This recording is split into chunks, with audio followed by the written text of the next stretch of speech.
Welcome to RTV. నేను వర్మ.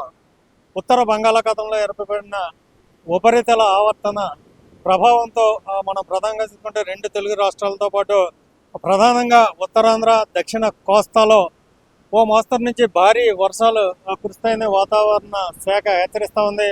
మనం ప్రధానంగా చూసుకోవచ్చు, ఇప్పటికే వర్షం లేకపోతే కనుక ఈ తీరం అంతా కూడా విశాఖ బీచ్లో మొత్తం వేలాది మంది టూరిస్టులతో కిక్కిరిసిపోతూ ఉండేది. ఎప్పుడైతే ఈ వర్ష ప్రభావంతో మనకి ఇక్కడ అంతా కూడా నిర్మానుష్యంగా కనిపిస్తూ ఉంది.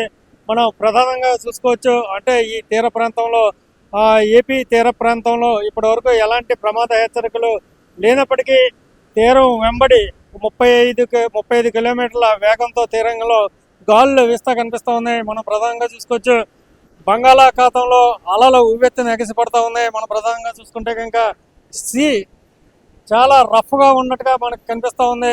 రాకాసి అలలు ఒడ్డుని ఢీకుంటూ ఉన్నాయి. మనం ప్రధానంగా చూసుకోవచ్చు, ప్రస్తుతానికి 2-3 రోజుల వరకు కూడా ఈ ఉపరితల ఆవర్తన ప్రభావంతో వర్షాలు ఒక మోస్తరు నుంచి భారీ వర్షాలు కురుస్తాయని చెప్తా ఉన్నారు.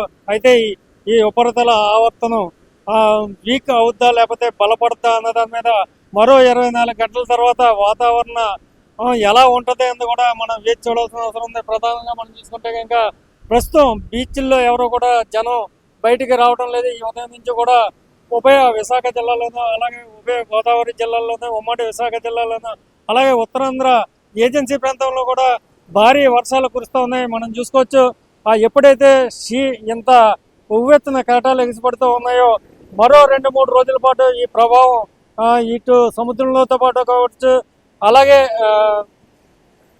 భూ ఉపరితలం మీద కావచ్చు ఈ ప్రభావం మనకు కనిపిస్తూ ఉంది. ఈ నేపథ్యంలో ప్రజెంట్ ట్రెండ్ని చూసుకుంటే కనుక మరో 2-3 రోజులు భారీ వర్షాలు రెండు తెలుగు రాష్ట్రాలని కుదిపేస్తాయని మనం భావించవచ్చు.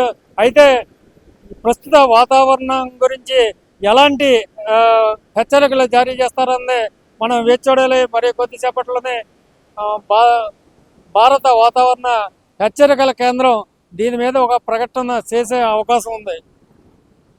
విశాఖ బీచ్ నుంచి కెమెరామెన్ అజయ్తో వర్మ, ఆర్టీవీ, విశాఖపట్నం. మరిన్ని వీడియోస్ కోసం ఛానల్ ని సబ్స్క్రైబ్ చేయండి. లేటెస్ట్ అప్డేట్స్ కోసం వాట్సాప్ ఛానల్ ని ఫాలో చేయండి. అండ్ లింక్ డిస్క్రిప్షన్ లో ఉంది.